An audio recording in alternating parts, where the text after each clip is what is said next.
Welcome, my brothers and sisters in Christ, and let's dive into the Word. In today's Gospel, Jesus performs a miracle, casting out a demon that had rendered a man mute. Instantly, the man is freed, his voice is restored, and he is able to speak again. The reaction from the crowd, however, is mixed. Some are amazed, while others refuse to believe him. Instead of recognizing the work of God, they claim that Jesus is using the power of Beelzebul, the prince of demons. At first, it's easy to judge those who doubted. How could they witness such a powerful miracle and still question its source? But if we honestly reflect on this, do we realize that we too have moments of doubt? How often have we seen God's hand in our lives and still questioned His presence? How often have we received blessings, yet still worried about the future? Jesus responds with wisdom, reminding them and us that every kingdom divided against itself is heading for ruin. If Satan were fighting against himself, his kingdom will collapse. A divided kingdom cannot stand. A divided heart cannot truly follow Christ. To most of us, at least I know this to be true for me, the following may resonate.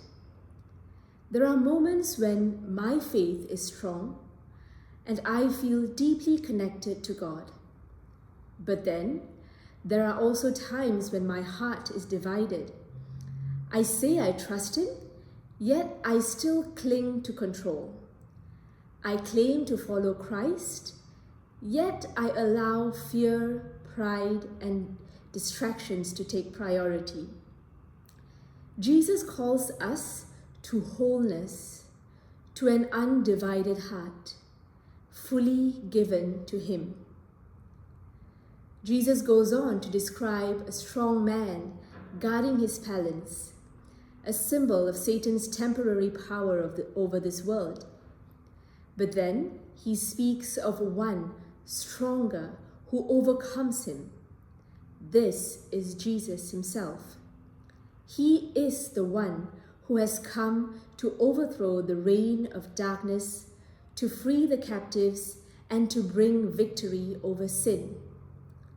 Isn't this a hopeful message? There are moments when we may feel weak, overwhelmed, or defeated. Sin, struggles, and disappointments can feel like chains that hold us down. But Jesus is stronger. He has already won the victory.